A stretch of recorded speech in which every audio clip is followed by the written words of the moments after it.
Just Shalidor enjoying his spinach.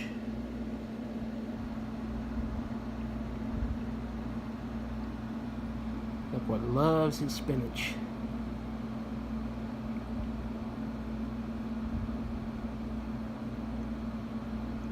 One of the Mbuna cichlids behind him there. There's one of the Aratus, the male Aratus. I need to name more of these fish. I've got a name for Shalidor and I've got a name for the two albinos. There's one of them. That looked like Hinato. And the other one is Pete. But I don't really have any names for the other fish. I've got two Mbanus. That's the littler one right there. And that's the bigger one back in the back there. That's one of the yellow labs. I don't have a name for him yet. A gold gourami. I know a lot of people are like, you shouldn't put gouramis with cichlids, and I understand why, but they've been getting along actually pretty well. The gouramis were the first fish in the tank.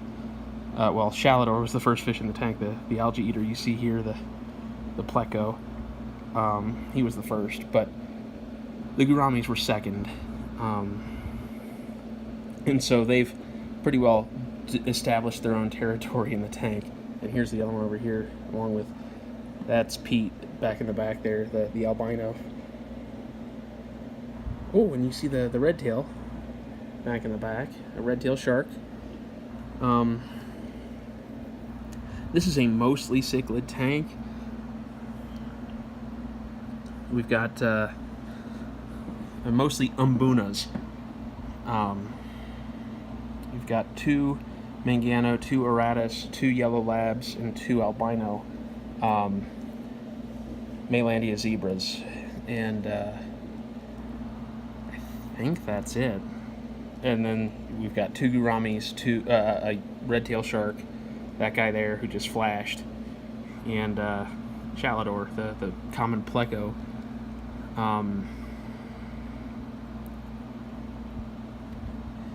And so it's a little over full, but with Mbuna, that's what you want.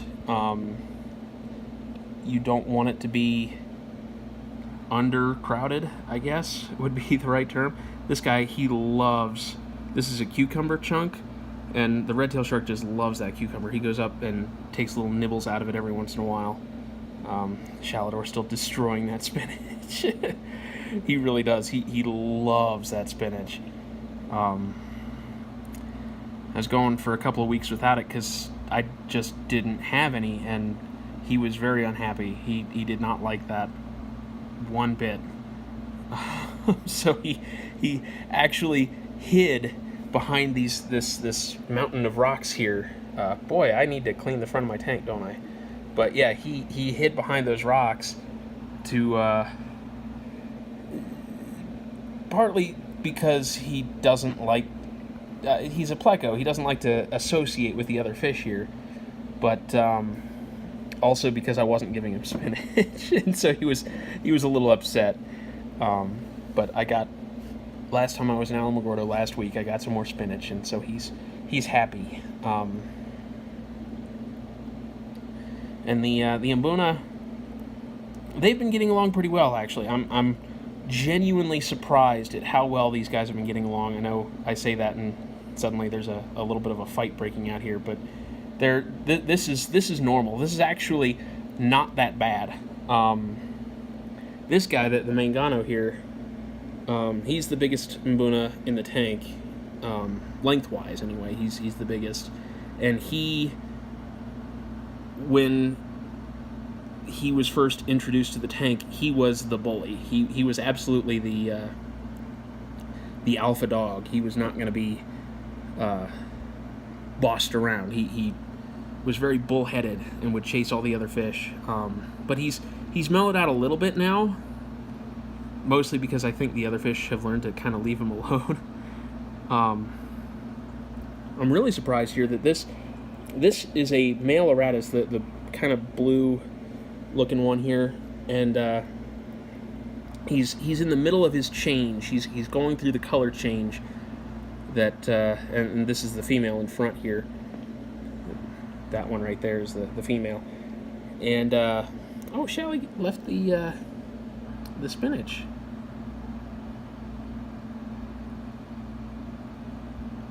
You okay there, big guy?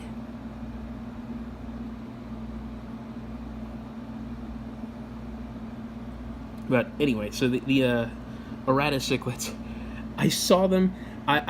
They're not uncommon fish. They're fairly common in aquarium stores. Most places you can go that have African cichlids. Oh, there he goes. He just went up for that's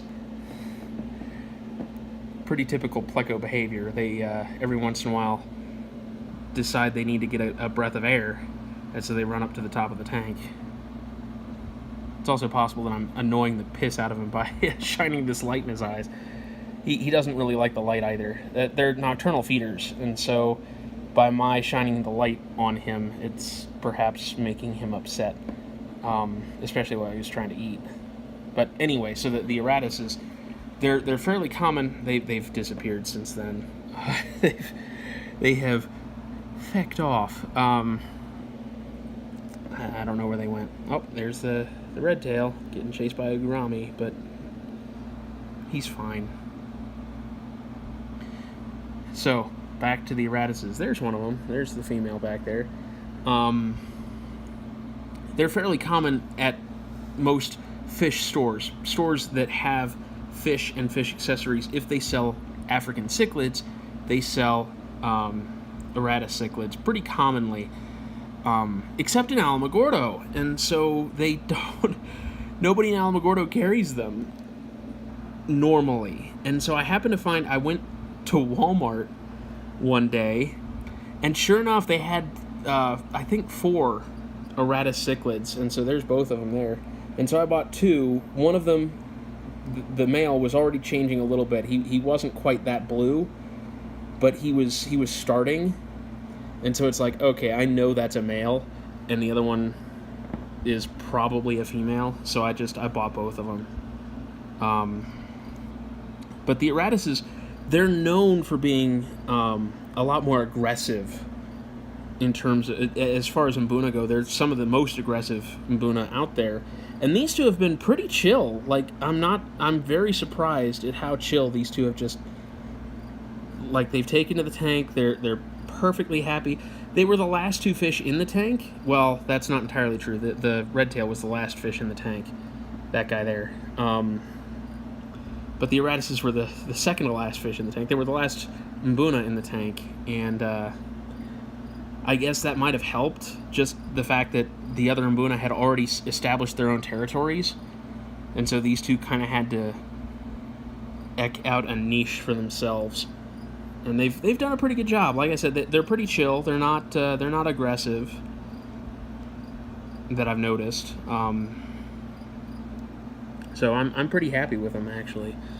I'm happy with all of my fish. I'm very happy with all of them. But I need names. I need names for all of them. So we've got Hinoto back there in the back in the cave. This is Pete here behind the Java fern. He's kind of... There he is, yeah, you see his head poking out. But we need, like, this guy. Electric Yellow Lab. Don't have a name for him. Don't even know that's a him, but I'm pretty sure. I know Pete and Hinoto are probably male and female. Pete is almost certainly male, this guy here. And I say that because he's actually propositioned Hinoto twice. So I'm pretty sure he's a male. I don't know that Hinoto is female. I am assuming that Hinoto is female, but I don't know. Pete might be propositioning just because they look the same and there aren't any other fish in the tank that look alike. But they should. Mbuna are really, really picky, and they're not picky about choosing a partner, but they're picky about a male propositions a female if they're ready. Like, they don't approach a female unless they're ready to breed, unless the female is ready to breed, and unless they're a female. So it's rare to find like something like that where Pete and Hinoto, Pete would be propositioning a male fish, although it is possible. It's just not very common. Yeah,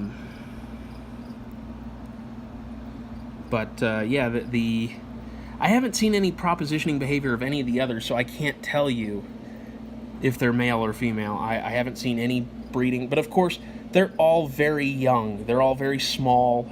I was incredibly surprised to see Pete proposition because he's incredibly young. Like, when I bought him at the store, he had to have been, he was maybe an inch and a half long.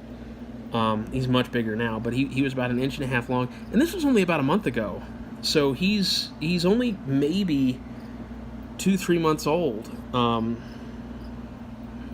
Like, he's a relatively young fish.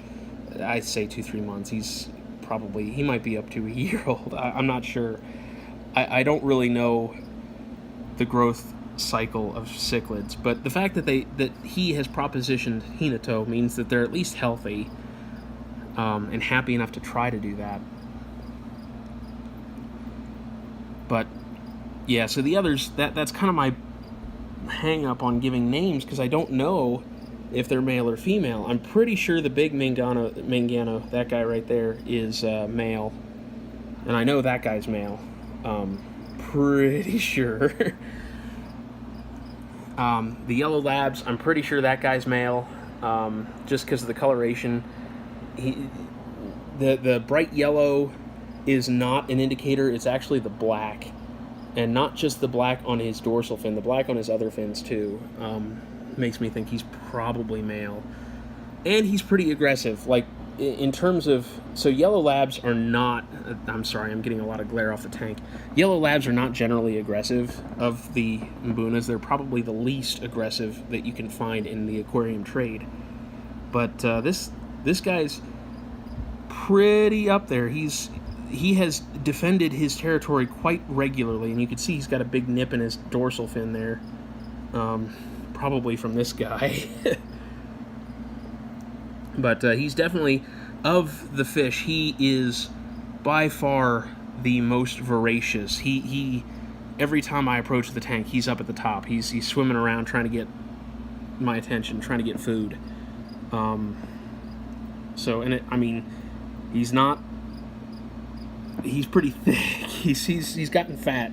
It's not bloat, it's just fat, because he's by far, he's the first fish to eat, because he's always at the top of the tank. Now there is a second yellow lab, and I think I did catch a little bit of footage of him. He's back in the back there. You could, yeah, just barely saw a little bit of a poke of his little fin there. And I'm not sure if it's a male or female. I kind of think it's another male, but I don't know. And the thing is, that other cichlid is actually, it's a much darker cichlid. It's not electric yellow. It is a yellow lab, but it's not an electric yellow, because he's got a lot of black on him. It has a lot of black on it. It's got the characteristic zebra stripes. I'm filming a cave. I'm sorry. I'm not even paying any attention. Look at this. They're just all over right now. This is a 55-gallon tank, so I'm not sure why they're all clustering right here, other than that I dropped a little pellet. I intended the pellet to be for the redtail, but I don't think he ever saw it. I think he kind of, because he really goes for the cucumbers. He doesn't, I think he does get kind of the scraps of the pellets that I throw in there, but the other fish tend to go after him, so it's like, maybe. I don't know. Maybe if I can come around to the side here, I might be able to get a good shot of the other yellow lab here. Oh, is he? Oh, no, that's the Aratus. Boy, he has just gone somewhere else. Okay, well, in any event, yeah, I don't know where he went. He's not here. So let's take a step back, I guess. This is the tank here, and you can see my place is a mess in the reflection of the tank, and that's because I'm in the middle of a move. But getting there. I'm almost done moving. I'm really happy about that. I'm almost done. And once I finish, then I can start cleaning this place up a little bit. Because it really is. It's very much a mess right now. But it's a mess because I'm trying like hell to just get all of my stuff out of the old place and into the new. And of course, in the middle of it all is this fish tank. Oh, there he is. There he is. You see what I mean? He's a lot darker. He's got those stripes on him. I think he's a hybrid. He might be just a yellow lab.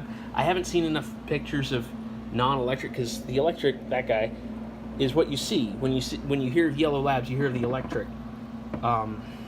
So, yeah, this guy here. Look at ya. Hi. Oh, and there's Hinato going into her little cave. Yeah, so I like my fish. I do need names. If you guys have any suggestions for names, I am open. But I guess I'll end this video here. Maybe I'll talk about. So I've got a little skull, a little Eastern dragon skull in there. The theme of this tank was supposed to be Eastern dragons, and I had all kinds of thoughts and plans, and then I started putting stuff in here, and it's like, oh wow, this tank is a lot smaller than it feels. But you've got, get away from the spinach here, you've got Java moss kind of growing the substrate here that I didn't know how to do this. I've never done a planted tank before, and I've certainly never tried moss. And this stuff, I took clumps of it and I shoved it down into the substrate with my fingers. Like, that's literally all I did. The Java fern back there,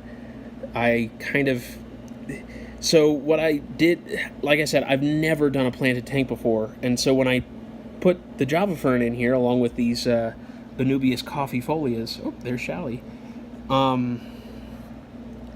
I buried the rhizomes, because it's like that. I'm used to planting bulbed and tuberous plants in soil, and so you bury the tuber, right? Well, no, not with these. You can't bury the rhizome. And so you'll see here, I've got kind of a shell sitting on top of the rhizome on this one. And that one, it's kind of sort of just out there. I do have some super glue. I intend, this one I just buried. That's another coffeefolia. But this one, they have consistently pulled out of the soil multiple times, or out of the substrate multiple times. There's no soil here. It's just rocks and seashells and shit.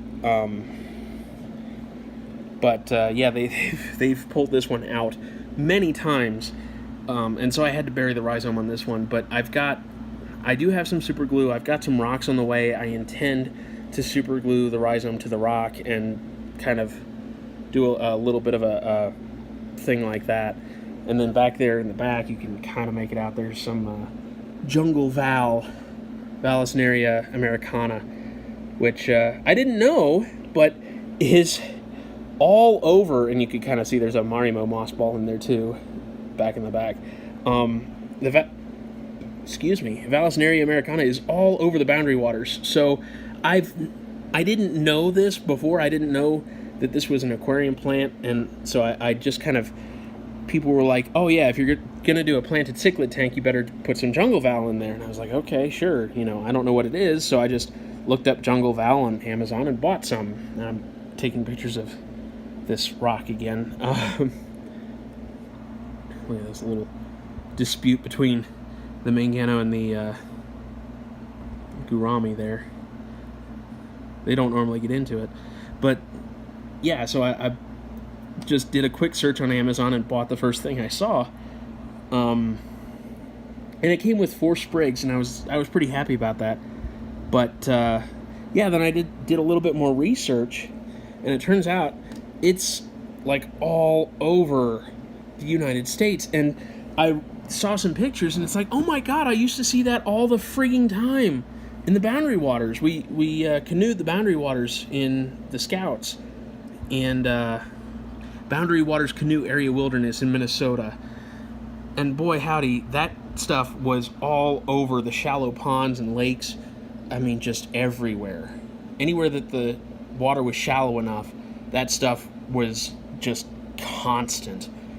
And so it's like, wow, that's kind of neat. A little tie to my own past there. There's another sprig of it back there. And the yellow lab, just kind of sitting there next to the heater. He does that sometimes. I'm not really sure why. It's not a swim bladder thing. He feels like doing that. But anyway, so I'm kind of rambling now. I'm gonna go ahead and stop. I've meant to do a tank video for a while. This is my 55-gallon African Cichlid tank, my Mbuna tank.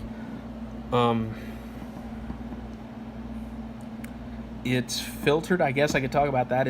I've got an under gravel filter, which you can kind of see back in the back there, hooked to a canister filter and underneath the tank.